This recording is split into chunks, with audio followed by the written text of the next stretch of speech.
ભગવાનનો અવતાર શું કામ થાય? ભગવાનની ઈચ્છાથી નહીં, ભક્તોની માગણીથી, ભક્તોની લાગણીથી. તમે રામાયણ જુઓ, તમે ભાગવત જુઓ, બધા સાધુ સંતો ધરતી માતાને કહે, ધરતી માતા ગાયનું રૂપ લઈને દેવતાઓને કહે, દેવતાઓ બ્રહ્માજીની પાસે બધા જાય અને બ્રહ્માજીને શંકરને બધાય ભેગા થઈને ભગવાનને કહે કે હવે પ્રભુ પધારો, અવતાર લો. અને ત્યારે જેની ભગવદ્ ગીતામાં પણ પ્રતિજ્ઞા સ્પષ્ટ છે, યદા યદા હિ ધર્મસ્ય ગ્લાનિર્ભવતિ ભારત અભ્યુત્થાનમ ધર્મસ્ય તદાત્માનમ સૃજામ્યહમ. એ ભગવાન અવતરિત થાય છે.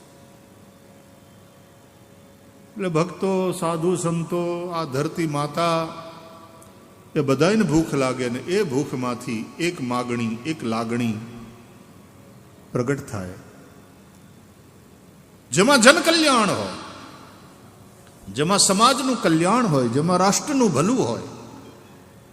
આવી શુદ્ધ લાગણી, આવી શુદ્ધ માગણી એ જ્યારે સૌના મનમાં ઊભી થાય ત્યારે એ સામુદાયિક પ્રાર્થના.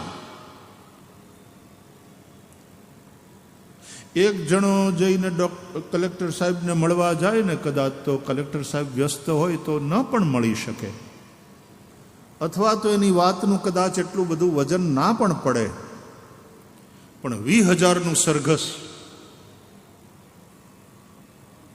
એ સૂત્રો પોકારતું પોકારતું કલેક્ટર કચેરીએ જાય, અથવા તો કોઈ મિનિસ્ટર સાહેબના ઓફિસે જઈને ઊભું રહે અને પોતાની માગણી અને લાગણી ત્યાં પ્રસ્તુત કરે. તમે વિચાર કરો એનું વજન કેટલું પડે. કલેક્ટર સાહેબે પણ મળવું પડે, સાંભળવા પડે, સમજવું પડે કઈ સમસ્યા છે, કઈ માગણી છે લોકોની, અને પછી સિરિયસલી આશ્વાસન આપવું પડે કે આમાં નિશ્ચિતપણે આ સમસ્યાના સમાધાન માટે કાર્ય કરીશું, એની ખાતરી આપીએ છીએ. સરકારે પણ ખાતરી આપવી પડે.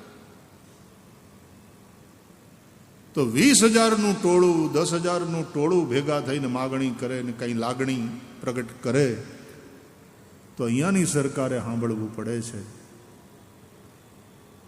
તો જ્યારે આ પૃથ્વી ઉપરના બધા ભક્તો ભેગા મળીને કંઈ પ્રાર્થના કરે, કંઈ માગણી મૂકે ભગવાનની સામે, ત્યારે ઉપરવાળી સરકાર પણ સ્વીકારે અને એ પ્રમાણે અવતાર થાય, પ્રભુ અવતરિત થાય. એટલે મનમાં જે ઈચ્છાઓ હોય છે, હા, એ સાત્વિક હોવી જોઈએ, કલ્યાણકારી હોવી જોઈએ, લોક મંગલની ઈચ્છાઓ હોવી જોઈએ, એના માટેની પ્રાર્થનાઓ હોવી જોઈએ. અને એ જો સામૂહિક બને પ્રાર્થના તો નિશ્ચિતપણે એ વસ્તુ થઈને રહે છે, આવો મારો અનુભવ છે.